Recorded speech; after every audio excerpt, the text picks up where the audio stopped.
안녕하십니까. 에듀온 미친 한국사 2020년 서울특별시 지방공무원 한국사 해설 강의를 시작하도록 하겠습니다.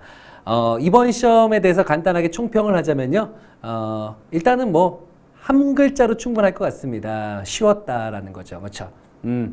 점차 한국사 문제가 쉬워지고 있는 부분인데 사실은 지금 이 강의를 지금 제가 이렇게 진행하는 이유는 시험 본 친구들을 대상으로 하는 게 아니죠. 앞으로 이제 시험을 볼 친구들, 앞으로 이제 뭐 서울시라든가 아니면 뭐 지방직 시험을 준비하고 계신 분들을 위해서 제가 하는 해설 강의입니다. 그러니까 어떤 유형들이 나왔으며 앞으로 어떠한 방향으로 공부해야 될지를 여러분들이 요 해설 강의를 통해서 한번 점검을 한번 해보시면 좋을 듯 싶습니다. 자, 그러면은 우리가 한 문제 한 문제씩 풀어보면서 한번 정리해 보도록 할게요.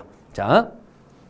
그 전에 뭐 저에 대해서 간단하게 말씀드리자면 현재 에듀온 한국사 강사고요. 뭐 노량진 밀비스 아니면 위에든가 아니면 합격법학원에서 지금 한국사를 강의하고 있습니다. 제가 뭐 한국사 강의한 지는 거의 한 20년 가까이 됐고요. 뭐 한마디로 뭐 한국사 전문가라고 해도 뭐 제가 어디서 뭐 전혀 꿀리지 않는다라는 거 말씀드리고 싶습니다. 그 다음에 제가 이제 뭐 한국사 전문 사이트도 제가 직접 운영하기도 했었습니다. 여기 바로 한국사 스쿨이고요.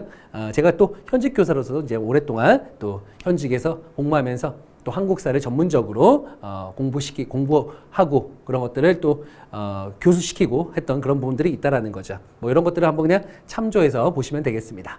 우리가 어차피 여기서는 시험 해설 강의 내용이 중점이니까요. 자, 그럼 한 문제 한 문제씩 풀어보도록 하겠습니다. 1번입니다. 쉽죠? 그의 저술로 밑줄 친 그는 누군가라는 거죠. 당나라로 가던 도중에 진리는 마음속에 있음을 깨닫고 유학을 포기했답니다. 당나라로 갔다가 유학을 포기하고 돌아오신 거예요. 여러 종파의 갈등을 보다 높은 수준에서 융화, 통일시키려 했으므로 훗날 뭐라고 했다? 화쟁국사라고 불렀답니다. 이건 고려시대 가서 이렇게 불렸던 거죠. 화쟁, 조화롭게 지내라. 투쟁하지 말고 싸우지 말라. 조화롭게 지내는 얘기입니다. 화쟁국사로 봤다. 이번에 화쟁 사상을 언급한 거네요. 모든 것은 마음에 있다. 유학을 포기하는 이유는 우리가 알다시피 그 해골물 사건이죠. 의상과 같이 유학을 떠났는데 밤에 이제 물을 먹었는데 너무나 그 당시에 너무 시원한 거야. 그런데 딱 깨어나서 내가 물을 먹었던 그릇을 보니 그게 해골이었던 거죠. 썩은 해골이었던 거야. 그때 마실 때는 이게 안 보일 때는 참 맛있었는데 이걸 보는 순간 갑자기 구토가 나오기 시작한다는 거죠. 이건 뭐의 얘기야? 그게 진짜 썩은 물이었으면 정말 제대로 된 배탈이 났어야 돼요. 근데 그때는 멀쩡했잖아. 결국 이걸 딱 보는 순간 갑자기 구토가 나올 것 같다. 모든 건 뭐에 달려있다? 마음에 달려있는 거구나. 내 몸이 이상했으면 이미 몸이 이상한 반응을 보였을 것인데 마음의 문제였다라는 거죠. 그렇기 때문에 여기서 깨달음을 얻으신 거야. 그래서 모든 것은 마음에 있었던 거야. 그래서 일심 그리고 이런 것들을 통해서 당시에 통일신라에서는 이 분파들이 나눠져 있었거든요. 뭐 중관학파, 아니면 유식학파 등등 해갖고 막 투쟁을 벌이고 있는데 제발 좀 투쟁하지 말라라고 했던 겁니다. 자, 그래서 화쟁과 일심을 바탕으로 해서 조화를 시키려고 했고 이 당시에 불교를 통합하고자 했다. 불교의 통합을 외쳤던 분 누굴까요? 원효 대사가 되겠죠. 원효. 자, 그럼 원효에 대한 저술. 우리가 원효 저술 기억나시죠? 뭘까? 금강산매경론, 대승기신론소, 그 다음에 화쟁에 대해서 언급했던 신문, 10가지 물음을 던졌습니다. 신문, 화쟁론 이런 책이 있죠. 거기다가 하나 더 추가하자면 뭐 화엄경에 대해서 주석을 달았어요. 해설을 달았던 화엄경소. 요건 심화적인 내용이에요. 앞에 세 개는 무조건 암기고 화엄경소는 추가 옵션으로 알아두시면 좋을 것 같아요. 대승기신론소, 금강산매경론, 그 다음에 신문화쟁론. 자, 그렇다면 얘가 지금 언급했던 저서가 있죠. 해동고승전은 고려 무신집권기 때 각훈이란 분이 저술했던 게 요 해동고승전입니다. 역대 고승들의 이야기를 적은 거고요. 왕후천축국주는 우리 인도라든가 중앙아시아를 갔다 왔던 해초라고 하는 역시 통일신라 승려였었죠. 화엄이스 먹개도는 당시 같이 유학을 갔던, 결국 유학을 갔다 오신 분이죠. 원효의 친구이자 뭐 동생이었던 당시 의상이 되겠네요. 의상. 그렇죠? 정답이 몇 번입니까? 2번이 정답이 되겠습니다. 자, 2번 문제 한번 가볼까요? 자, 개헌식이네요. 요 개헌식이 한번 볼겠습니다. 우리가 뭐 개헌이라고 한다면 지금 몇 차 개헌까지 있습니까? 지금 총 9차 개헌까지 이루어졌어요. 그렇죠? 52년도 1차 개헌. 우리가 1948년도 재헌 헌법을 만들었잖아요. 그렇죠? 그 다음에 여기에 1차 개헌이 있었다. 이때가 발췌 개헌이라고 했었고요. 그렇죠? 그 다음에 54년도에 4.4.5.2 개헌이 있었죠. 이때는 초대통령에서 중임 제한을 철폐한다는 내용이었고요. 그 다음에 3차 개헌은 1960년 이승만 하야 이후에 당시 허정이라는 과도정부, 허정 과도정부에서 3차 개헌이 있었다. 그렇죠? 그때 내각 책임제에다가 양원제 방식을 더했다라는 거고요. 그 다음에 61년도에 당시 뭐 60년, 61년도 장면 내각에서 4차 개헌이 있는데 요거는 굳이 우리가 뭐 언급할 필요가 별로 없는 그런 개헌이라고 보시면 되겠고요. 그 다음에 63년도 그렇죠? 63년도에 5차 개헌이 있었죠. 5차 개헌. 요때는 5차 개헌. 당시 박정희 군정이 끝나고 난 다음에 군정 시기 동안 5차 개헌을 했습니다. 대통령 직선제로 다시 돌리고 단원제 방식으로 간다라는 거예요. 그죠? 여긴 잘 안 나오는 편이죠. 이거는 거의. 그 다음에 69년도 몇 차 개헌? 6차 개헌입니다. 삼성개헌안이라고 우리가 얘기하죠. 삼성개헌. 369, 삼성개헌은 69년도. 그 다음 72년도 우리가 7차 개헌이라고 불렸던 무슨 개헌? 유신헌법이죠. 7차 개헌이 있었고요. 그 다음에 81년도에 전두환 정부가 8차 개헌합니다. 이때는 대통령 간선제로 다시 돌렸죠. 간선제로 돌렸다. 이것도 간선제였고 이것도 간선제긴 합니다. 이건 근데 어느 통일주체 국민회의에서 여기서는 8차 개헌 때는 뭐라고요? 대통령 선거인단에서 7년 단임제 했었죠. 그 다음에 우리가 1987년 6월 민주항쟁의 결과물로서 이제 6.29 선언 이후에 9차 개헌 5년 단임의 직선제 이렇게 갑니다. 시험 문제에는 잘 나오는 게 이승만 정부 때 2번이 있고요. 이승만 정부의 하야와 더불어서 요거 나오죠. 이거는 우리 민주화 운동의 결과물이죠.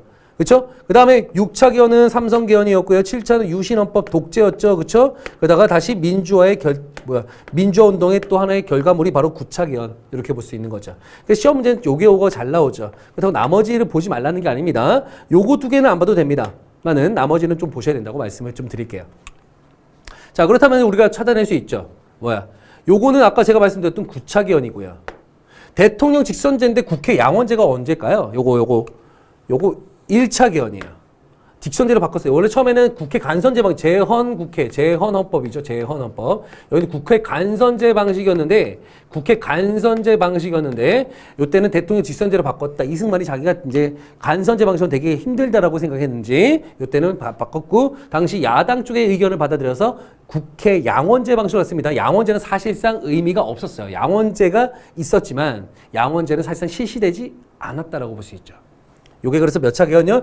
1차 개헌이 되겠습니다. 아까 3선 개헌은 몇 차라고요? 6차, 369라고 했죠. 그 다음에 요거는 몇 차 개헌? 7차 개헌이었죠. 유신헌법입니다. 통일주체 국민회의에서 대통령 선출입니다. 6년 계속해서 중임이 아니고 계속적 종신집권이 가능했던 거죠. 그렇다면 자, 순서는 디귿, 기역, 리을, 니은. 디귿, 기역, 리을, 니은. 정답 3번이 정답이 되겠습니다. 됐죠? 개헌의 어떤 그 내용들까지 다 파악을 좀 해두셔야 된다는 거 말씀드릴게요. 자, 3번 갑니다. 이 글을 쓴 학자의 주장입니다. 이 글을 쓴 학자의 주장인데 이거 뭘까요? 검소하다는 것은 물건이 있어도 남용하지 않는 것을 말하는 것이지 자신에게 물건이 없다 해서 스스로 단념하는 것을 말하는 것은 아니다. 우리나라에는 구슬을 캐는 집이 없고 시장에 산호 따위의 보배가 없다. 금과 은을 가지고 가게에 들어가도 떡을 살 수 없는 형편이다. 이것은 물건을 이용하는 방법을 모르기 때문인데 이용할 줄 모르니 생산할 줄 모르고 생산할 줄 모르니 백성이 나날이 궁피하는 것이다. 자, 딱 봐도 뭐겠죠? 자꾸 안 쓰려고 하니까 결국 문제가 생긴다. 우리가 성리학적 경쟁안에서는 항상 검약을 강조하고 검소함을 강조하잖아요. 그렇죠? 근데 그러면 된다 안 된다? 안 된다. 써야 된다. 검소하다는 건데 남용하지 말라는 거지 물건이 없다 해서 스스로 단념하는 건 아니라고 하는 거야. 결국 뭐야? 소비하라는 거야. 적당하게. 소비를 해야지 그 다음에 생산자들도 물건을 만들 거 아닙니까? 라고 했던 인물이 있죠. 누굽니까? 우물에 비유해서. 우물은 가만히 두면 말라버리지만 계속 써야지만 물이 계속 솟아오른다. 찬다 이거예요. 가만히 두면은 말라버리지만 그래서 계속 퍼내야지만 찬다. 우물이. 그렇죠? 요 박제가죠. 중상주의 실학자. 북학파였던 박제가입니다. 초정 박제가. 대표는 중상주의 실학자다. 자, 뭐 너무 쉽죠. 박제가 뭐 나오잖아요. 그죠? 맨날 뭐 우물에 비유해갖고 했죠. 샘은 가만히 두면, 말라버리지만, 퍼내면 찬다. 뭐 이렇게 해서 나왔는데 좀 새로운 어떤 형태의 사료이긴 하지만 충분히 우리가 그 내용을 파악할 수 있죠. 자, 1번 보겠습니다. 균전론을 내세워서 산업공상의 직업에 따라 토지 분배하자. 균전론, 이건 뭘까? 유형원이네요. 그쵸? 유형원. 상공업을 육성하고 선박, 수레, 벽돌 등의 벽돌 등 발달된 청해 기술을 받아들이자. 그쵸? 대표적인 청나라, 상공업을 수용하자는 쪽이었잖아요. 그쵸? 맞는 것 같아요. 처음에는 여전론, 이후에는 정조들에서 자영농 육성. 그쵸? 여전론, 정전제. 뭐 너무 쉽잖아요. 정약용이 된, 다산 정약용입니다. 통일신라와 발해가 병립한 시기를 남북국 시대로 설정해요. 남북국이라는 용어를 처음 쓴 거는 유득공이라는 분이 정조 때 저술했던 발해고란 책이죠. 그러니까 유득공이네요. 유득공. 그렇죠? 서울 출신 유득공. 뭐 정답 찾는 건 너무 어렵지 않습니다. 매우 쉽죠. 4번입니다. 다음 조선 후기 광업입니다. 자, 제가 조선 후기 수공업이든 광업이든 상업이든 약간의 상품화폐 경제의 그런 모습, 즉 자본주의의 싹이 자라는 시기다라고 항상 말씀을 드렸습니다. 그렇죠? 자, 일단 이 광업에 대한 설명인데 뭐 우리 광업 많이 했었죠. 자, 정부의 통제 정책으로 잠체가 사라졌다. 자, 이거 제가 설명할 때 항상 이런 식으로 설명을 드렸습니다. 뭐냐? 사채를 금지했어요. 왜? 사람들이 후기 때 민간 광업을 유도하거든요. 이제 국가에서 주도하던 관영 광업이 아닌 민영 광업. 그러면서 효종 때부터 설점 수세제, 점포를 설치할 테니, 그쵸? 금점이든 음점이든 이 금점, 은점 등 점포를 설치하게 해줄 테니 대신 뭘 내라고? 세금을 내라는 거죠.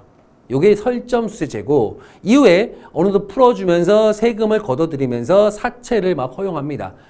근데 이렇게 금점, 은점 세우고 음광, 금광 캐다 보니까 돈이 되는 거야.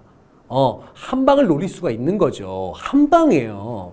그러니까 국가에서 말이야, 백성들이 당시에 자기가 하는 농사일을 안 하고 자꾸만 금광, 은광 같은 광산으로 다 몰려드는 겁니다. 뭘까요? 이거 완전 사채가 어마어마하게 막 유행을 하기 시작하는 거야. 개인적 채굴이요. 국가에서는 농자 천하지 대본, 농본주의야. 농사가 근본인데 사람들이 돈 때문에, 그쵸?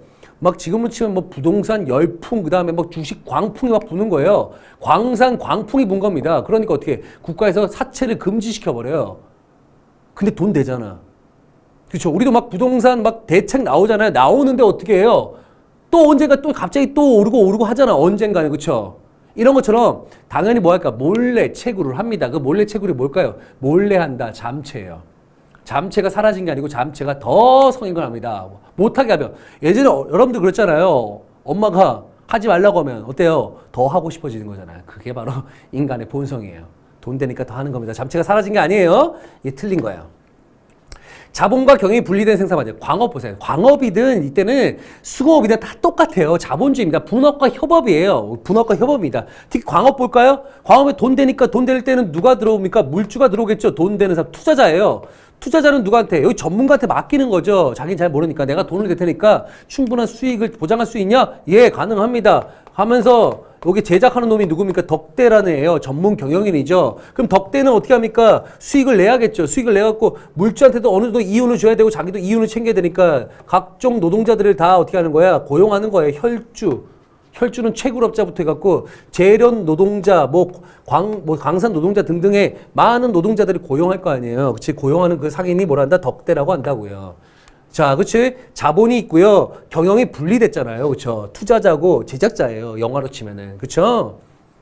그리고 당시에 뭐가 많이 했다고? 청과의 무역으로 은이 많이 유행합니다. 청나라가 당시에 세금을 은으로 냈어요. 지정은제. 그러다 보니까 은 수요가 되게 많아요. 그래서 우리나라 은광이 상당히 많이 개발됩니다. 그러자 거기에 같이 힘입어서 금광도 같이 개발이 된 거예요. 그래서 음광, 금광, 그것들을 음전, 금점 이런 거죠. 은점, 금점. 맞아요. 17세기 민간이 광산직을 허용했다. 이게 바로 사채라는 거죠. 사채를 허용했는데 사채가 너무 막 우수수설 퍼지자 사채를 금지한 거라고 아까 말씀드렸잖아요. 부동산 대책처럼. 금지했는데 잠체가 성행하기 시작한 거죠. 몰래. 돈 되니까. 그렇죠? 맞는 거예요. 정답은 그래서 몇 번? 1번이 정답입니다. 어려운 내용 절대 아닙니다. 내용을 알고 있다면 충분히 풀 수 있는 문제예요. 자, 고려 지방제도에 대한 설명으로 옳은 것은이라고 나왔습니다. 지방제도. 자, 고려 지방제도는 뭐 어렵지 않습니다. 역시 5도 양계로 구성되어 있고 경기, 그쵸? 5도 양계 경기가 큰 틀에서는 5도 일반 행정구역, 양계 군사행정구역, 그 다음에 경기가 바로 이제 수도 근방을 경기라고 한다고 했죠. 여기에 이제 12목이라고 있었는데 그게 이제 요 안에 들어간 건데 사도부, 8목 이런 식으로 해갖고 있고 그 다음에 특수행정구역에서 특별행정구역에서 개경, 서경, 동경이 있었다. 하지만 나중에 동경이 남경으로 이동하게 되면서 삼경이라고 하는 뭐가 있었다고요? 특수행정구역이 있었다라는 거죠. 특수행정구역보다는 특별행정구역이라고 표현하겠습니다. 자, 이렇게 이제 크게 보면 이렇게 볼 수 있다는 거죠. 자, 그렇다면 한번 볼게요. 양계지역은 개수가 아니죠. 5도 같은 경우는 일단은 순찰하는 임기 6개월에 순찰 업무를 맡았던 안찰사가 파견됐죠. 이 안찰사 있었습니다. 여기는요, 요 양계지역은 병마사라고 하는 건 있었죠. 병마사. 양계지역은 개수관이 아니죠. 개수관이 아니고 병마사입니다. 병마사. 알겠죠? X. 수령이 파견된 주연보다 수령이 파견되지 않은 속현의 수가 많았다. 자, 우리가 특히 이제 가장 중심이 됐던 게 5도인데, 5도는 안찰사가 파견됐고, 각 거에는 뭐가 있냐면, 주군현이 있습니다. 주군현. 그러니까 5도 밑에 있는 하위 행정구역이에요. 여기에는 지방관이 파견되는 곳이 있습니다. 여기 주군현에는 주군 또는 주현이라고 불렸던, 주군 또는 주현이라고 불리는 이곳은 어떤 곳이었다? 지방관이 파견된 지역이에요. 지방관이 있습니다. 즉 수령들이 파견이 됩니다. 반면에 모든 지역이 다 파견을 못하거든요. 그런 지역은 속군 또는 속현이라고 했다고요. 이런 곳은 그 지역에 누가요? 향리들이 이 지역을 통솔합니다. 물론 향리들 모두가 아니고요. 그 중에서 좀 약간 상층 향리들이에요. 고려시대는 상층 향리. 뭐라고 합니까? 호장 또는 부호장이라 불렸던 상층 향리들이 이 지역을 통솔했다라는 거죠. 자, 근데 누가 많았냐? 이쪽이 더 많아요.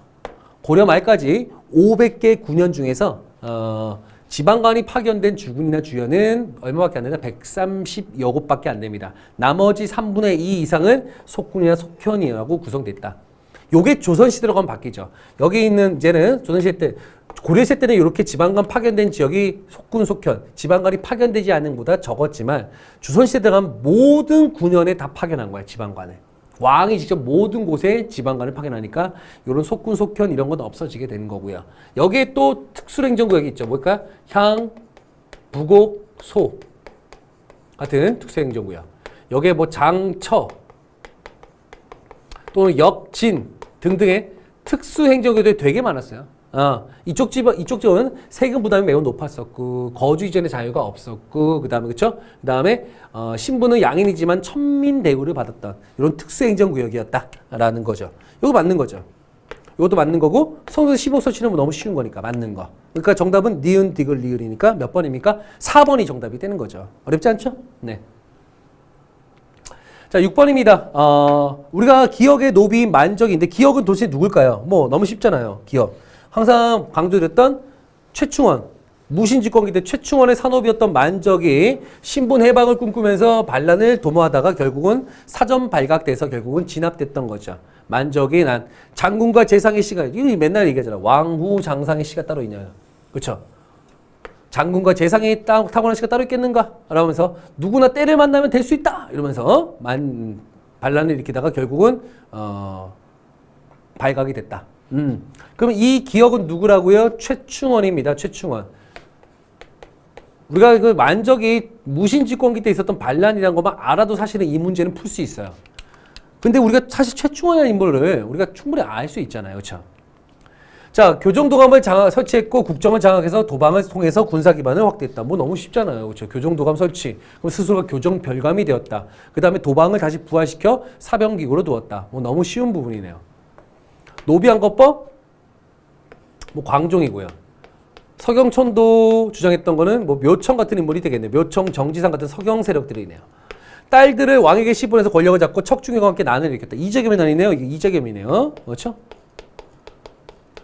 사실 이게 최충원, 뭐 당연히 이게 되게 쉬운 내용입니다. 쉬운 내용인데도 불구하고 무신직권기란 것만 알아도 사실은 정답을 찾는데 전혀 무리가 없다라는 거죠. 그러니까 난이도는 매우 하합니다. 하. 그렇죠? 자, 7번입니다. 다음 사설이 발표된 계기가 된 사건에 대한 설명으로 옳은 것을 고르시오. 슬프도다. 저 개되지만도 못한 이른바 우리 정부의 대신한 자들은 자기 일신의 영달과 이익이나 바라면서 위협에 겁먹어 머뭇대거나 벌벌떠며 나라를 팔아먹은 도적이 되기를 감수했던 것이다. 그 다음에 4천년의 강토 500년의 정말 사직이 다른 나라에 갖다 바쳤고 라는 표현들. 자, 요거는 지금 이제 이 대신들이 결국은 나라를 팔아먹었다 이런 표현이 나오잖아요. 나라 팔아먹었다. 그럼 이거는 국권 피탈 아닙니다. 사실상 거의 을사늑약 때 이런 상소문들이 어마어마하게 올라요. 우리 1910년도 국권 피탈 때는요, 사실상 거의 이제 어느 정도 이제 기정사실화된 거고 마지막 그냥 병합 조약서, 한일 병합 조약서만 작성한 것 뿐이지 이미 그때는 거의 이미 벌써 식민지가 된 걸 어느 정도 기정사실화했던 건데 이때는 갑작스럽게 된 거잖아요, 그렇죠? 이게 뭘까요? 을사늑약 때 장지연이 썼던 어디에 황성신문에 실었던 시일야 방성대국의 내용입니다. 저 개되지만도 못한 이른바 우리 정부의 대신들, 이게 바로 을사오적을 의미하는 거예요. 을사오적. 알겠죠? 을사오적. 이완용, 이지용, 이근택, 권중현, 박재순 요 5명이에요. 을사오적. 알겠죠? 요거 황성신문에 누구라고? 장지연이 썼던 시일야 방성대국입니다. 자, 그럼 이 사설이 발표된 계기가 된 사건은 뭐 때문에? 을사늑약 때문이죠. 을사늑약. 자, 을사늑약 친러 성향의 내각이 수립돼서 러시아의 정치적 간섭이 강화되었고 열강의 이권 침탈이 심화되었다. 이거는 아간파천 이후네요. 언제라고요? 아간파천 이후. 러시아 공산화 이후에 친러 내각이 수립되었고 이때 이후에 러시아 쪽에 각종 이권을 넘겨주니까 최국 대우 조항을 들어서 이권 침탈이 더욱 극심해지는 모습이었다. 러일즈된 승리 이후 일본은 대한제국 외교권을 박탈하는 조약. 그쵸? 을사늑약의 가장 핵심은 외교권 박탈이었죠. 외교권 박탈. 그렇기 때문에 보호국화되었다. 일본은 그래서 이 조약을 뭐라고 하냐? 이 늑약을 을사보호조약이다. 내가 너희들 다 타국으로부터 보호해준 조약이다 해서 을사보호조약이라 했는데 우리는 이거는 우리의 황제였던 당시 대한제국 황제였던 고종이 옥새를 찍지 않았었죠. 그렇기 때문에 뭐라고 한다? 이거는 늑약이라고 하는 거예요. 조약은 합의를 통해서 이루어진 걸 조약이고요. 이건 늑약이라는 표현이 더 맞는 표현이겠죠. 그쵸? 정답은 몇 번? 1번이고요. 일본은 헤이그 특사 파견을 문제 삼아 고종왕제를 강제로 퇴위시키고 대한제국의 군대를 해산시키는 조약. 이게 바로 한일 신협약입니다. 한일 신협약 또는 정미칠 조약이라고 표현하고 있죠. 1907년도 고종 강제 퇴위 이후에 고종을 바로 이 을사늑약에 대한 을사늑약을 이행하지 않았다. 을사조약을 이행을 하지 않았다. 외교권 박탈인데 외교권을 왜 행사하냐 하면서 헤이그 특사 파견을 구실로 고종을 강제 퇴위시키고 순종을 다시 즉위시킨 다음에 새로운 황제가 즉위했으니 새롭게 맺어야지 라고 하면서 신협약을 체결하게 된 거죠. 총리진 이완용과 조선통관 데라우치 사이의 조약. 이완용 나오니까 이거 혹시나 이렇게 생각할 수 있는데 아니에요. 이완용은 다 들어갑니다. 이때부터는. 그렇죠? 데라우치는 이 당시 이토히로 부미가 1909년 안중근에서 피살당하자 2대 통갑으로 돌아왔던 사람인데 이 데라우치가 사이에서 맺은 조약은 뭘까요? 바로 한일 병합조약. 우리가 얘기하는 경술련에 있었던 국가치요. 나라 뺏기게 된 거죠. 한일 병합조약. 1910년 8월 달에 있었던 한일 병합조약이 되겠죠. 정답은 몇 번입니까? 2번이 정답이 되겠습니다. 자, 8번입니다. 고려 토지제도에 대한 설명으로 옳지 않은 것. 자, 한번 볼까요? 조신이나 군사들의 관계를 따지지 않고 근데 그 사람의 성품, 행동의 선악, 공내 크고 자감을 보고 차등 있게 영분지고. 이거 태조 왕건이네요. 초기 때 호족들에게 나름대로 주기 위해서 호족들을 달래고 그들을 포용하기 위해서 이런 역분전. 많이 갖고 온 애는 많이 주는 거야. 이게 말 그대로 사실 말이 좋아서 성품이라든가 선과 악, 착함과 나쁨, 그 다음에 공로의 크고 작은 공로의 대소를 따진다고 하지만 사실상 호족 중에서 많이 갖고 온 애는요. 그쵸? 땅을 많이 갖고 이제 왕건에게 이제 항복을 했을 거 아니야. 이 새끼 너는 참 성품이 참 뛰어난 놈이구나. 그쵸? 우리도 가끔씩 이건 약간 이런 표현이 맞는지 모르겠지만 가끔씩 좀 잘 나가는 친구한테 그렇죠. 잘 나가는 동생한테 난 오늘 너한테 동생이고 싶다. 이런 표현들 하듯이 이런 거예요. 그러니까 정확한 건 아니에요. 정확한 기준이 없는 거죠. 야, 너 많이 갖고 왔구나. 너 참 나에 대한 충성도가 참 크구나. 너의 성품은 내가 보니까 되게 좋은 것 같아. 이렇게 많이 갖고 온 거 보니까. 공로가 크지? 이러면서 줬던 게 태조 왕건 때 역분전이고요. 경종 때 비로소 직광 상관의 각품의 전시과지. 시정 전시과죠. 요거는 시정 전시과. 경종 때. 목종 때는 군인들에게도 주던 양반들 군인들에게 개정했던 개정 전시과고요. 다시 개정한 거 다시 경자에 다 고칠 정자 경정 전시과. 뭐 내용 알 겁니다. 자, 한번 풀어볼까요? 후삼국 통일 과정에서 통일 전쟁에 공이 있는 사람들에게 지급했다. 뭐 그쵸? 네가 공이 있으면은 많이 갖고 왔다는 얘기 그만큼 공이 있다는 거야. 영토를 많이 획득했다는 거죠. 인품을 반영했죠. 이때 시정전시과. 이때 경종 때는 인품 반영. 왜냐면 그 전에 누가 있습니까? 광종의 사색 공복이었습니다. 광종의 공복제죠. 공복인데 몇 색깔로 했습니까? 4개의 색깔로 했었죠. 그러면서 이거는 근데 전시과는 18개로 이걸 나누다 보니까 4개를 18개로 쪼개다 보니까 뭐 이렇게 쪼개다 보니까 어떻게 된 거야? 인품이란 걸 집어넣을 수밖에 없는 상황인 거죠. 그쵸? 오케이. 맞는 거. 실직이 없는, 실직이라는 건 현재 관직이 없는 거예요. 관직이 없는 상관은 토지로 제외되었다? 아니죠. 이때는 여전히, 이때하고 이때까지는 여전히 직관과 상관, 즉 실직이 없더라도 은퇴한 다음에라도 받을 수 있었습니다. 그렇죠? 받을 수 있었어요. 그러면 실직이 없는 상관은 토지 지급 대상에서 제외된 건 언제부터예요? 이때죠. 라우분들 경정전시과 때부터입니다. 이거 라에 해당하는 거예요. 자, 현직 관리에게만 토지가 지급되고 문무 간의 차별이 거의 사라졌다라고 나오는데, 자, 사라진 건 있습니다. 그러니까 이게 어떻게 되냐면, 차별이라고 하는 게 어떤 차별이냐면요. 지급 액수의 차이가 사라진 거예요. 지급 액수 차이가 어느 정도 동등해진 거예요. 하지만 여전히 뭐예요? 사회적으로는 여전히 무신들은 차별받아요. 이게 그런 거죠. 우리가 예전에 뭐 이게 결국 뭐 사회적으로 예전에 별로 좋지 않다라고 우리가 별로 이제 좀 약간 좀 사실 좀 배제했던 우리가 조금은 꺼려했던 그런 직업들인데 요즘에 뭐 돈을 많이 주는 직업들도 있잖아요. 근데 그럼에도 불구하고 그렇죠. 하지만 사회적으로는 좀 뭐 이런 것들이죠. 아직까지 그러니까 이게 뭐냐면 문무 간의 차별은 사라졌다는 건 현실적 지위는 사라진 거예요. 현실적 지위는 현실적으로 월급은 비슷해졌지만 여전히 사회적 차별이 있었다. 그렇기 때문에 무관들은 그 사회적 차별에 결국은 참다 못해서 뭘 일으킵니까? 무신 정변을 일으키게 된 거죠. 아시겠나요? 오케이. 요거는 그래서 맞는 표현이라고 볼 수가 있는 거죠. 정답은 그래서 몇 번입니까? 3번이 정답이 되겠습니다. 자, 9번입니다. 복의 정책이 시행된 왕 때입니다. 복의 정책은 백성들이 유구이전 이후에는 허가받은 시전상인과 같이 장사할 수 있도록 하셨다. 아유, 뭐 첫 번째부터 벌써 정답이 나왔네요. 이게 뭡니까? 이게 금난정권 폐지죠. 그러니까 한마디로 뭐예요?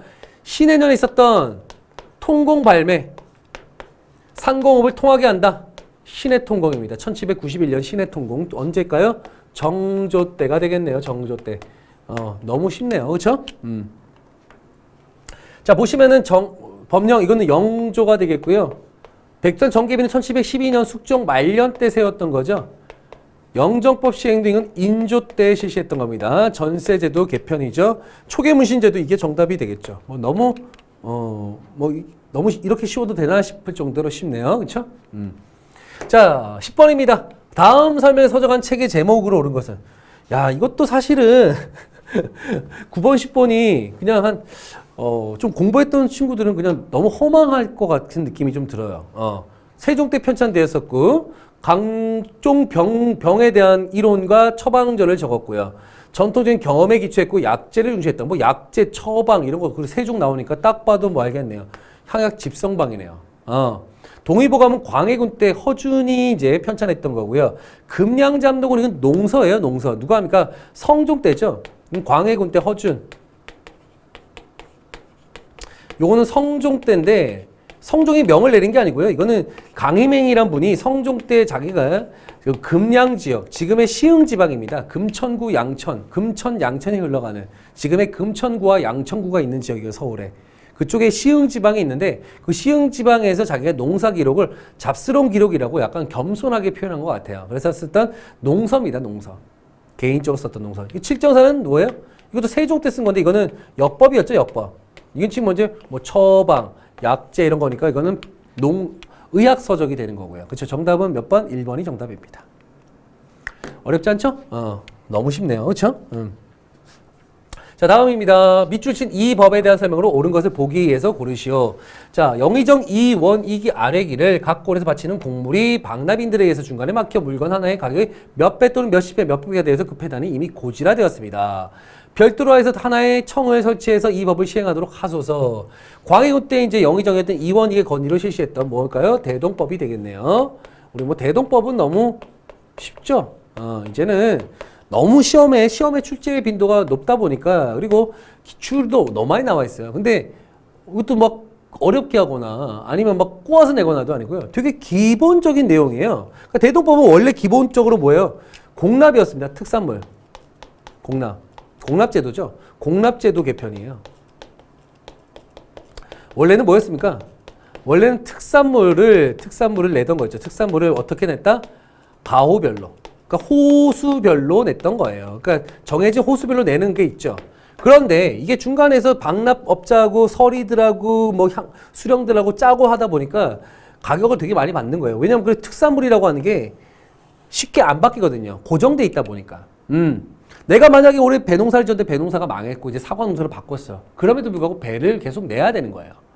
그러다 보니까 배를 사서 내는데 그 사는 과정에서 뭐 서리, 향리, 수령들의 농간 이런 것들이 결국은 박람업자들이 키워졌고 결국은 농민들만 죽어나는 거죠. 그러다 보니까 안 되겠다 싶었는지 광해군 때 경기도에만 시범 실시했지만 이제 바꾼 거예요. 완전히 바꿨죠. 완전 공납제도를. 어떻게 바꿉니까? 1결 단위, 토지 단위로 바꿔버렸어요. 그러니까 토지 단위로 1결당 몇 두를 냈냐? 12두를 내게 한 거야. 쌀을 내게 한 거죠. 쌀을 내게 했는데 쌀이 만약에 없다면 동전도 납부 가능하고요. 옷감도 가능합니다. 그러니까 이런 것들을 이제 내도 된다 이거죠. 근데 기준이 뭐예요? 집집마다가 아니고 토지 1결당. 토지 1결당 낸다는 얘기는 있는 자에게 더 거두겠다. 부자 증세가 돼요. 부자 증세. 있는 자에게 더 거두겠다는 거죠. 그 지주들의 반발이 심할 거예요. 하지만 광해군은 과감하게 실시했던 거고요. 그 다음에 국가는 지금 특산물 대신에 뭘 거두는 거야? 쌀, 동전, 포를 거두는 거죠. 그럼 지방에 내려가서 관청과 왕실에서 필요한 특산물을 구할 필요가 있겠네요. 그래서 누구를 고용합니까? 공인들을 고용하는 거예요. 공인들을 등용합니다. 이때 그래서 대동법 실시로 인해서 등장했던 상인들이 바로 공인들이에요. 공인들은 그래서 국가에서 이런 것들을 받아 갖고 와서 각 지역 가서 뭘 사온다고? 특산물을 구매합니다. 근데 광실과 관청에서 필요한 물건들이 한두 개가 아니고 대량이죠. 그러다 보니까 이 공인들은 대량으로 구매하기 위해서 각 지역마다 장시로 가는 거죠. 그러다 보니까 어떨까요? 당연히 물건들을 대량으로 구매하다 보니까 이제는 물건끼리 현물 교환이 아니라 뭐가 된다? 상품을 이제는 화폐로 거래하는 형태가 좀 더 일반화되기 시작하는 거예요. 그래서 공인에 등장한 곧 상품 화폐 경제, 즉 지금의 자본주의 모습이죠. 여러분들 뭐 물건 살 때 지금 이제 물건끼리 교환하지 않잖아요. 화폐를 주고 교환하는 듯이 이런 게 바로 상품 화폐 경제의 발달을 가져왔다라고 볼 수 있는 거죠. 이게 대동법 또는 그 당시에는 선해청에서 실시했기 때문에 선해청에서 이걸 담당하기 때문에 선해법이라고 부르기도 했었죠. 이런 내용들 뭐 알고 있잖아요. 그렇죠? 이 법이 실시되는 현물지에서 완전히 없어졌다. 완전히 없어진 건 아니에요. 하지만 이제는 화폐를 사용하는 게 좀 더 확대되었다는 거지 사라진 게 아니죠. 처음에는 경기도에 시범적으로 실시됐다. 맞고요. 과세 기준을 가오단에서 토지교수로 바꿨다. 맞고요. 풍요의 정도에 따라 조세액수를 조정하였다. 풍요의 정도, 이거는 세종 때 했던 연분구등법 전분육등법이네요. 그렇죠? 이건 뭐 전혀 관련이 없습니다. 이거 조세하고. 이거 동납 개편이기 때문에. 정답은 니은 디귿이니까 우리가 몇 번으로 가면 되겠죠? 3번이 정답이 되겠네요. 그렇죠? 자, 12번 가겠습니다. 너무 쉽네. 이름 및 무늬토기, 눌러찍기 무늬토기, 그 다음에 뭐 빗살 무늬토기 뭐 이런 거 나왔네요. 언제일까요? 신석기 시대 대표적인 토기입니다. 신석기의 토기. 뭐 가볍게 볼게요. 이런 것들은 말 그대로 초시생들도 한 번 다 파악할 수 있는 문제예요. 언제가 세용동, 이건 철기, 초기 철기유죠. 고인돌 돌려무덤은 청동기가 되겠고요. 공주 석장리 청원 누르봉동굴 때 이게 뭐 흥수아이 발견됐고, 이거는 구석기가 되겠네요. 갈돌과 갈판과 간석이 사용했다. 너무 쉽네요. 저 4번이 정답이 되겠습니다. 자, 13번입니다. 다음 복에 설명하는 나라의 법률로 옳은 것은, 다음 법률은 무엇이냐? 자, 자, 은나라 달력을 썼던 나라네요. 은력 정월에 하늘의 제사를 지내면 나라의 대회를 열어서 연일 마시고 먹고 노래하고 춤추는데 뭐라고 했답니까? 영고라고 했답니다. 영고. 그쵸? 그리고 이때 형옥을 중단해서 죄세를 풀어줬대요. 딱 봐도 알겠네요. 제천행사. 어디요? 부여가 되겠죠. 부여의 영고. 은력을 사용했고 영고란 제천행사가 있었다. 그럼 부여에 대한 설명으로 옳지 않은 것. 정확하게 찾아야죠. 옳지 않은 것. 남에게 상처를 입히자는 곡식으로 갖게 했다. 자, 이거 우리 8조법에 있네요. 8조법의 내용 중에 남에게 상처를 입히자는 곡식으로 갖게 했다. 남의 물건을 훔친 자는 노비로 삼는다. 단 용서받고자 하면 50만 전 내야 된다. 남을 죽인 자는 즉시 죽인다. 8조법 가운데 3개 법령. 그쵸? 이거 맞네. 이거 어디에? 고조선이죠. 옳지 않은 거 이게 정답이네요. 일책 12법이고요. 그 다음에 형벌이 없고 사형에 처하고 그 집안 사람은 노비로 삼다. 연좌제가 있네요. 살인에 대해서는 사형을 취하고 그 다음에 연좌제가 있다. 부여 맞습니다. 맞는 거. 남녀 간음을 하거나 투기하는 부인들. 그쵸? 이거 내가 질투기라든가 간음 투기. 특히 가부장적 사회였기 때문에 부여는 가부장적 사회의 모습이 있었다. 그렇기 때문에 투기는 부동산 투기 아니고요. 질투 얘기합니다. 이 부여 같은 경우는 일부 다처제 사회였거든요. 그래서 뭐 첫 번째 부인이 두 번째 부인을 질투한다 이러면 남자가 죽일 수 있단 말이에요. 특히 여성들에게 상당히 가혹했던 그런 법들이죠. 이게 바로 이제 뭐냐면 사조목 또는 사조법이라고 하는 부여의 아주 엄격한 가부장적 사회 모습을 보여주는 법률이에요. 이거는 그래서 맞는 거예요. 정답은 1번이 정답이 되겠습니다. 14번 갑니다. 보기에 글을 쓴 인물의 주장과 같은 입장에 대한 설명입니다. 자, 보시면은 조선의 역사적 발전 과정은 지리적 조건, 인종학적 골상 등등 다소 차이가 있죠. 차이는 인정되더라도 외관적인 소위 특수성은 다른 문화의 민족의 역사 발전 법칙과 구별되어야 하는 독자적인 것이 아니며 세계사적 이론론적인 역사 법칙에 의해 다른 민족과 거의 같은 궤도로 발전한다. 그러니까 다른 지역, 즉 세계사적 역사의 발전 과정과 같은 궤도로 우리도 발전했다라는 특성보다는 보편성을 강조했던 거죠. 자, 이게 뭐냐면 누굴까요? 딱 봐도 알겠네요. 백남훈의 사회경제사학이에요. 백남훈의 사회경제사학. 사회경제사학이라고 불렸던 34년도쯤부터 이제 나오기 시작한 학문이죠. 30년대에 나왔던. 이분 같은 경우는 마르크스의 유물사관을 한마디로 자신의 모델로 삼아갖고 마르크스 유물사관에서 역사를 이렇게 구분했거든요. 원시, 고대, 중세, 근대, 다가오는 현대, 미래죠. 이런 거야. 자, 원시 때는 모두가 함께 같이 나눠 먹는 공산사회, 함께 공유하는 거죠. 고대 때는요, 노예제 사회입니다. 가족 노비, 노예제 사회. 이때는 봉건사회였고, 그러다가 자본주의였고요. 그 다음에 현대에는 다시 모두가 함께 공유하는 무슨 사회? 공산사회라는 거야. 그런데 이게 이제 우리 이런 역사적, 세계사적 발전 법칙인데, 당시 일본은 뭐라고 하냐면요. 당시 일본은 우리가 고대 노예제 사회에 있다는 거예요. 너희는 말이야 고대 노예제 사회에 있는데 우리가 식민 통치를 하면서 너희들을 어디로? 근대 자본주의로 너희들을 우리가 이끌어 준 거야. 라고 하는 게 일본의 식민지 지배를 인정하는, 식민 지배를 정당화하는 식민지 근대화론이에요. 이게 식민지 근대화. 식민지를 통해서 우리를 근대화 시켰다는 거야. 여기에 반박했던 게 바로 백남훈이에요. 아니다. 이거 아니다. 우리도 세계사적 마르크스의 유물사관에 입각해서 세계사적 발전, 보편적 발전 과정을 끝으로 같은 궤도로 우리도 발전했다는 거지. 우리도 조선 후기 때 근대사회의 자본주의 모습 나온다라는 겁니다. 그렇기 때문에 당시 일본의 정체성론, 우리가 정체돼 있다. 우리 역사는 여기 정체돼 있다라는 정체성론을 반박했던 거야. 뭐야? 일제히 정체성론을 반박하는 그런 대표적인 역사학이 바로 백남훈의 사회경제사학이라고 보시면 되겠어요.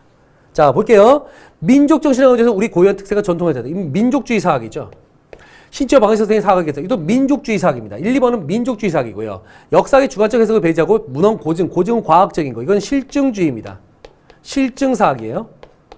한국사회 발전 과정을 사회 경제사학의 관점에서 사회 경제사학이라고 했죠. 경제. 모든 경제로 풀어갈 수 있는데 물질로서 풀어갈 수 있는데 그 물질로 보니까 우리가 이렇게 발전해 왔다는 얘기야. 일본이 얘기한 이게 아니란 얘기죠. 오케이? 정답은 몇 번이요? 4번이 정답이 되겠습니다.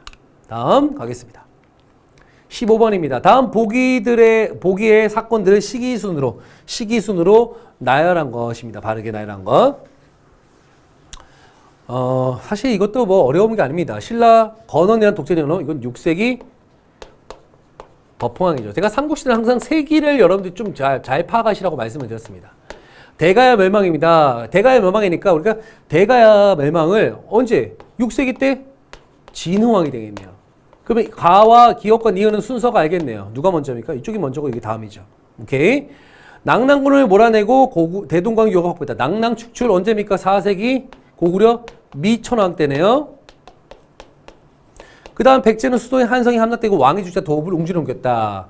자, 계로왕이 전사하고 아들이었던 문주가 웅진 천도합니다. 누구의? 이때 누가? 5세기 때 누구 때문입니까? 장수왕이겠죠. 그렇죠.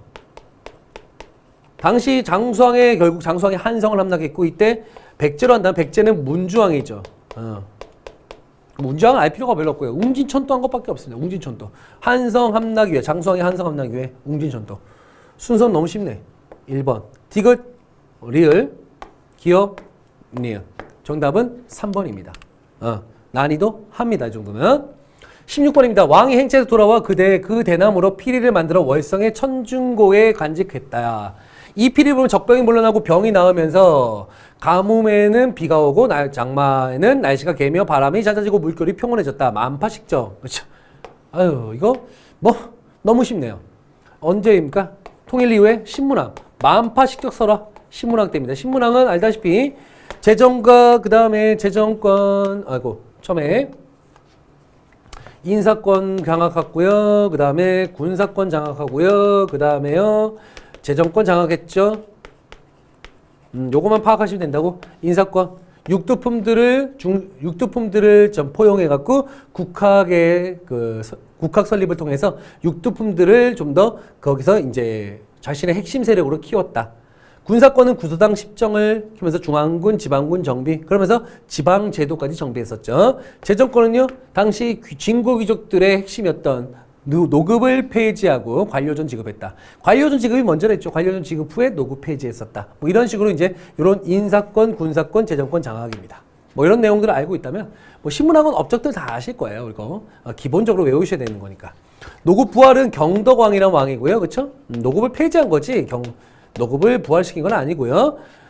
구주오성현 설치 맞고요. 정전 지급은 굳이 말씀드리면 성덕왕 때 왕토 사상에 입각해서 백성들에게 지급했던 거고요. 고구려 부흥운동을 지원했던 거는 우리가 당시 이제 안승이었죠. 안승을 지원했던 건 누구냐?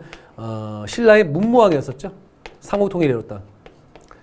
고구려 부흥운동을 지원하고 그 다음에 나당 전쟁을 통해서 그 다음에 삼국을 통일했었다. 나오니까 정답은 뭐 쉽죠. 2번. 자, 17번입니다. 자, 보기의 조약이 체결된 이후에 일어난 사건입니다. 보기의 조약은 도대체 뭘까요? 조선국은 자주국으로서 일본과 평등한 권리가 있다. 그쵸? 조선은 자주국이다. 그 다음에 조선은 연해 도선을 위험함으로 일본의 항해자가 자유로이 해안을 측량한다. 조선은 자주국이다라는 표현. 그 다음에 우리나라 연해를 자유로이 해안 측량하겠대요. 딱 봐도 조일소조규라고 불리는 뭘까요? 정식 명칭이 그거죠. 정식 명칭 조일소족이고 별칭은 강화도에서 체결됐기 때문에 강화도죠. 우리 한국 관리였던 신원과 구로다 간, 일본 관리 구로다 간의 조약이었었다. 1876년 우리가 드디어 최초의 근대적 조약이었죠. 그러니까 1876년도 시기적으로 봤을 때 요 사건 이후에 일어난 사건으로 가장 옳지 않은 거. 그러니까 요 사건 이후가 아닌 거예요. 그러니까 이전을 찾는 거죠. 그렇죠? 만동면 철폐는 이거 서원 철폐할 때, 흥선대원 서원 철폐할 때 첫 번째로 철폐했던 거죠. 당시 명나라 신종의 신종을 모시던 사당이었습니다. 명나라 임진왜란 때 우리를 도와줬던, 임진왜란 때 우리나라를 도와줬던 명나라 신종의 사당을 모시고 있었는데, 요게 숙종 때 설치됐던 건데, 폐지한 거는 흥선대원군이었죠. 흥선대원군 집권 이후잖아. 그쵸? 집권 전이, 이거, 강화도 지역 때는 이제 미시 정권과 고종이 친정하기 시작한 다음부터니까. 그쵸? 이건 아니고요. 이병문이 간도 시찰원, 시찰사로 한 건 1902년도 가고요. 그 다음에 3년도에 간도 관리사로 임명이 돼서 갑니다. 알겠죠? 시찰원 간 거 1902년도. 대한제국 때. 알겠죠? 우리 교민들이 있는 곳은 우리가 직접 지킨다 하면서 간도 시찰원으로 보냈다가 간도 관리사로 임명이 됩니다. 통리기모함은 그쵸? 이거는 개항 이후죠. 모든 건 개항 이후에 발생할 수밖에 없어요. 개항 이후에 이제 개화 정책을 하기 위해서 만들었던 거고요. 영남 유생들이 이거 언제요? 이건 81년도. 당시 이거 80년도에 갔던 2차 수준사 갔던 김홍집이 뭘 갖고 왔습니까? 조선 책략이라는 책을 갖고 왔는데 이 조선 책략을 보고는 고종이 미국과의 수교를 체결하려고 하자 여기에 반발했던 영남의 유생 출신의 영남 유생이었던 이만손이 유생들의 어떤 그런 상소문을 갖고 올라와서 미국과 조약 체결을 반대했던 건데 결국 하게 됐죠. 자, 81년도고요. 그러니까 이거 이유니까 아닌 것은 이게 흥선대원군 때다. 뭐 너무 쉽네요. 그렇죠? 자, 18번입니다. 조선시대 사건 순서대로. 아, 이거 뭐 생소한 사건 없죠? 다 우리가 알고 있는 사건들입니다. 생소한 사건이 하나도 없습니다. 알고 있니라는 거예요.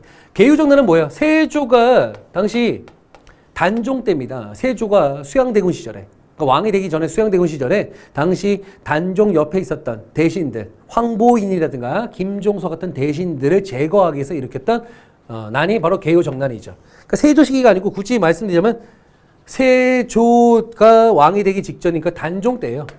그 다음에 이제 결국 어린 단종을 몰아내고 자기가 왕이 됐던 거죠. 이후에는. 그쵸? 자, 그 다음에 기묘사원은 알다시피 중종 때였죠. 중종 때 누구예요? 이때 조광조가 결국 조광조의 당시 경기하고 기고살인들이 많이 피해를 입었었다. 을묘해변은요. 우리가 을묘해변은 언제일까요? 명종 때였습니다. 명종 때. 을묘해변은 명종 때. 1555년 명종 때. 무호사원은요. 무호, 갑자, 기묘, 을사, 무호, 연산군 때.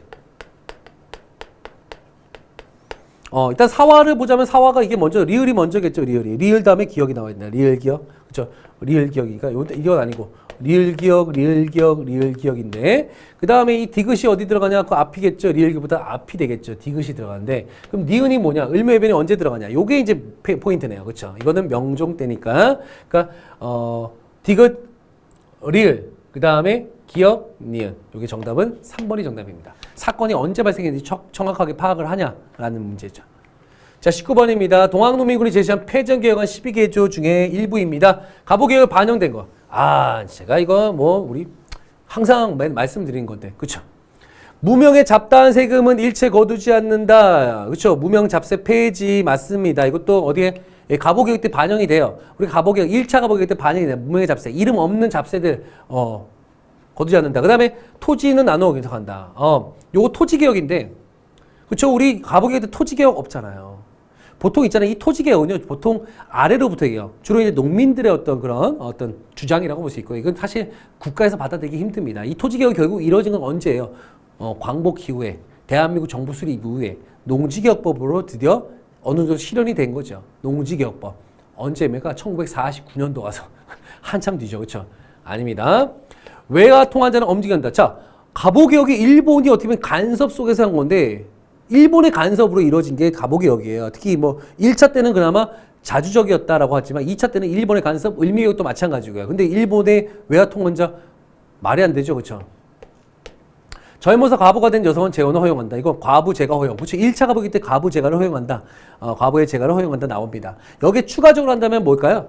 우리가 이제 이 동학농민 패전개혁안 12개조에서 이런 내용이 있죠. 어떤 내용이 있냐면 백정의 평양갓을 없앤다. 노비문서를 소각한다. 7종의 천인차별을 폐지한다. 자, 노비문서를 소각할 것, 7종의 천인차별을 폐지할 것, 그 다음에 백정의 평양갓을 없앨 것. 다 뭐예요? 신분제 폐지잖아. 그렇죠? 그러니까 가보개혁 때 공사 노비제도 혁파라는 신분제 폐지, 법적 폐지가 나올 수밖에 없는 거죠. 그러니까 그것도 포함된다라고 보시면 되겠습니다. 그 세 개가 대표적인 거예요. 그렇죠? 여기 그래서 기억과 리을이 포함되는 거, 뭐 너무 쉬운 거죠. 이것도 사실 2번입니다. 자, 20번입니다. 결성 시기입니다. 단체들 우리 근대사에서는 그래서 있잖아요. 전체적으로 있잖아요. 10년대, 20년대, 30년대 이렇게 끊어서 보는 것도 있고요. 시기를 조금 좀 유심히 좀 살펴보셔야 돼요. 그렇죠? 근데 저도 이제 항상 특히 근대사 같은 경우는 연도를 조금 기억해 주시는 건 이건 좋겠습니다 하는 거는요. 무조건 좀 암기를 좀 해두셔야 됩니다. 자, 볼게요. 의열당 같은 건 1919년도 만주 길림에서 이제 김원봉, 윤세주 등이 이제 당시 신흥고등학교 출신들을 모아놓고는 이제 만들었던 조직이었죠. 그 다음에 대한광복회는 우리가 알다시피 언제요? 1910년대 대표적인 무슨 조직? 비밀교사 조직. 1915년도에 박상진, 김좌진 등의 신민회를 모델로 공화정을 표방했던 대표적인 비밀교사 조직, 10년대 조직이었잖아요. 그렇죠? 대표적인 게 뭐 있습니까? 임병찬의 독립의군부, 박상진, 김좌진의 대한광복회 이런 단체들이 있다. 자, 조선의용대는 제가 항상 말씀드렸지만 뭐예요? 중국 관내에 만들어진 최초의 한인 무장부대. 언제 이후에? 자, 중국에서 관내에서, 그것도 관내 지역이란 곳에서 우리의 무장 조직을 만들 수 있게 된 거는 뭔가 큰 사건이 터졌다는 얘기야. 뭘까요? 중일전쟁 이후라고 제가 항상 말씀드려요. 중일전쟁 이후에 만들었다. 참의부는 언제입니까? 참의부, 정의부, 신민부, 참정신 3부입니다. 언제일까요? 20년대 무장투쟁 때죠. 20년대 무장투쟁. 23년도 참의부 23년, 정의부 24년, 신민부 25년 이렇게 23년부터 25년까지.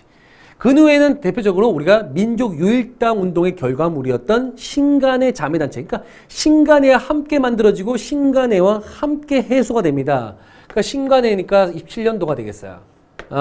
그렇다면 그 후에 나오죠. 그럼 대략적으로 리을, 다음에 니은, 다음에 디귿, 다음에 미음, 다음에 기역. 리을, 니은, 디귿, 미음, 기역. 사실은 근데 이게 있잖아요. 어디가, 이거 사실 제가 이렇게 적어놨지만 기역, 니은, 디귿이에요. 어디가 맨 앞인지 말면은 사실은 뒤에 볼 것도 없어요, 사실은요. 그렇기 때문에 쉬운 문제예요, 이것도. 대한광복회가 1910년대 뭐 비밀교사, 국내 비밀교사 조직이다. 대략적으로 1910년대 초반에 만들어진 조직이구나 라는 것만 안다면 사실은 이 문제는 뭐 쉽죠, 사실은. 그쵸? 정답은 몇 번입니까? 4번이 정답이 되겠습니다. 자, 우리 이렇게 해서 우리 서울특별시 지방공무원 한국사 이렇게 해설 강의 이렇게 마치겠고요. 사실은 쉬워도 너무 쉬운 문제들이었다라고 평가합니다. 사실 뭐 총평할 것도 없는 것 같아요. 그래서 이거는 사실은 뭐 95점, 100점. 그런데 앞으로 이제 이 시험을 치르는 수험생들이 걱정하는 게 뭐 걱정이랄 것도 없지만 열심히 공부하는데 어느 정도까지 공부해야 됩니까? 이 정도면 그냥 간단하게 훑을 정도로 가볍게 그냥 훑을 정도로만 공부하면 되는 거 아닙니까? 라면서 시험 공부의 어떤 범위를 더 축소시키려고 하는데 자, 모르죠. 사실은 어떻게 추대할지는 아무도 모릅니다. 쉽게 공부하다가 만약 어렵게 나오면 거기에 이제 적응 못하는 경우가 있을 수 있어요. 그러니까 어느 정도 항상 기본, 너무 깊게 가지는 마세요. 항상 말씀드리면 너무 깊게 가지 마시고 항상 기본이 중요하다. 그 기본을 항상 중요시 여기고 항상 이렇게 쉽게 출제할 수 있지만 좀 더 어렵게 출제할 수 있다라는 그런 어떤 생각을 좀 가지시고 어느 정도 기본 정도는 하에 두셔야 된다는 걸 말씀드립니다. 자, 이렇게 해서 2020년 서울특별시 지방공무원 한국사 해설 강의를 여기서 마치도록 하겠습니다.